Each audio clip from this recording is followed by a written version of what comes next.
Air sign, Aquarius, Gemini, Libra. Kumusta po kayo guys? Okay, so air sign. Ayan, maraming salamat po sa walang sawang pagsubaybay sa ating pong daily horoscope. And paalala lang guys na ang reading po natin ay general reading lamang. So take what resonate and leave what doesn't. Okay? Air sign. Air sign. Gabay kapalaran po. So guys, meron tayong Queen of Heart. Meron tayong King of Diamond. Oh, nakakatuwa naman to guys. Nine of Spades. So, maaring ito guys meron ka bang, maaring nag-overthink ka pagdating sa relationship nyo guys ng person mo. Maaring hindi naging maganda yung nangyari. Alam mo yung feeling na ang dami yun na guys plano. Actually, settled na talaga, no? Nakasettle na to, no? Tapos nagkaroon guys ng conflict pagdating sa relasyon yung dalawa sa pinapakita sa akin dito. Okay, nandun sa point na maaaring may mga nautlot, pwede guys marriage, kung nagkaroon guys ng proposal, pwede engage na kayo guys ng person mo, maaaring may naudlot guys, no? Okay, so kung makita nyo guys, ito meron na naman guys pinapangako sa inyo air sign, yung inyong person, kasi King of Diamond siya guys. Nakikita ko guys na mukhang ang dami niya guys gustong mangyari pagdating sa inyong connection. Marami talaga siya guys as in plano. Okay?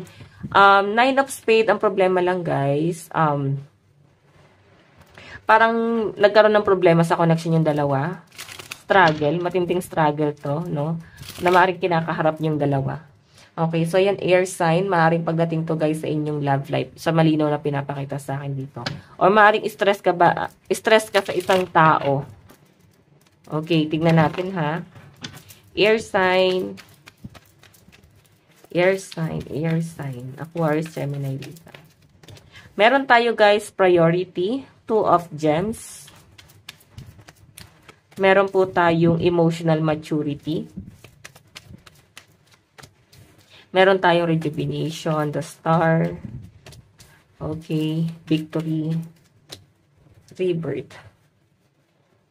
Okay.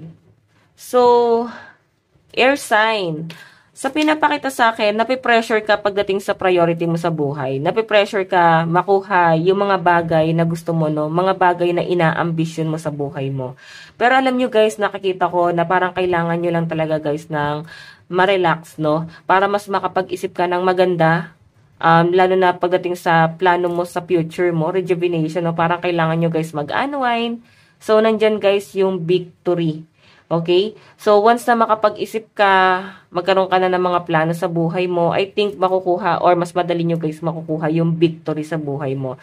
Ayan na nga, parang bagong silang, no? May new beginning ako nakita rito, air sign. Maganda naman to actually guys sa pinapakita sa akin, pero I think kailangan mo guys ng partnership. Kailangan mo yung person mo para pagdating sa plano nyo talaga pagdating sa future. As in, nakikita ko na mukhang walang laglagan talaga sa inyo. Willing to help talaga si person. Okay, nakikita ko guys na para bang nakasupport talaga si person mo para sa'yo. Okay? Kasi naman guys, maaring nakasupport siya kasi alam niya sarili niya na magbe-benefit siya sa kung ano naman guys yung magiging success mo. Okay? Hindi naman to guys na parang gagamitin ka ni person. Parang ano lang talaga siya air sign, no? Wala namang ibang choice eh. Partner ka niya. Bakit hindi ka niya guys tulungan? Diba? Okay, so napakaganda nito guys. Nandito na nga mag-focus ka na sa mga priority mo sa buhay at nakakita ko yung pagiging mature ng mga air sign. At nakikita ko rin guys, ayan, may new beginning na at possible na ngayon maipapanalo mo yung mga laban na hindi mo guys na ipanalo dati. Okay, tignan pa natin guys. Air sign, Aquarius, Gemini, Libra. Medyo ano ka guys, no? Medyo pressure ka lang talaga, no? Parang habang nagkakaedad, nandun ka na sa point na mas lumalala yung mga responsibility mo. Okay? Mas dumadami. Okay? Yung stress guys, ganun naman talaga guys, no? Habang nagkakaedad tayo, mas napipressure na tayo para sa future natin. Okay? Kaya nga sinasabi dito, enjoy lang para hindi ka guys ma-pressure. Okay? Meron tayo guys, the Owl. Ayan, may nakita akong parang pag-uusap rito. May meeting ba guys pagdating sa priority? Siguro pagdating to guys sa bills, baka kakausapin mo guys yung mga kasama mo sa bahay. Or baka guys may pag-uusap patungkol guys sa mga responsibility. Okay? Tingnan pa natin. Meron tayong the grave. Meron tayong the dog. Okay. Anchor. And the lady. So, ayusin ko lang to guys, no? Ayan. Okay, so ayan guys, naayos ko na yung card. Ayoko kasi na habang nagsasalita ako, ayos ako ng ayos ng card. Okay, ngayon lang naman guys, ayoko, no? Okay, so ayan guys, kung makita nyo, under po ng priority is the owl. So ito guys, pag-uusap. Para bang may pag-uusap guys na mangyayari ngayon sa loob ng tahanan pagdating guys sa mga priority, sa mga kanya-kanyang responsibility sa loob ng tahanan. Like, ikaw group 1, parang gano'n, no? O ikaw, para ka sa tubig, ikaw para sa kuryente, ikaw para sa food. So, kailangan ng pagkakaisa, sinsama-sama tayo sa loob ng tahanan para hindi tayo guys maagang pumanaw. Like, kailangan may pagkakaisa tayo dito, no? Hindi pwede na iisa lang yung gagalaw.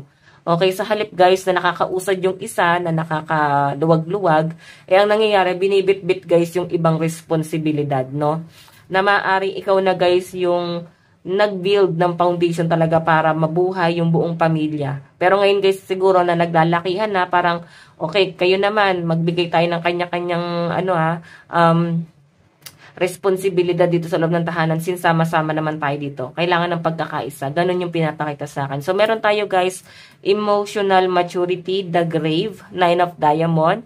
So, nakikita ko guys na siguro may nawala dito, may namatay ba? Or may, ayun nga, maring matagal na guys na wala, no? Sa pinapakita sa akin guys, mas naging matured ka. Okay? Mas tumatag ang mga earth signs sa pinapakita sa akin dito guys. The grave and 9 of diamond. Okay? Nakikita ko dito na siguro nung nawala tong taong to, ikaw na siguro yung, pwedeng, broken family ka na ba ngayon? Wala na ba yung tatay mo or nanay mo? Or maring minawala sa miyembro ng family na parang ikaw na guys yung pumalit doon sa posisyon ng taong yon. Okay, kung makita nyo guys, emotional maturity to, no? So, talagang pressure ka guys pagdating sa pagmamanage talaga ng mga bagay-bagay. Sino-shoulder mo kasi lahat eh.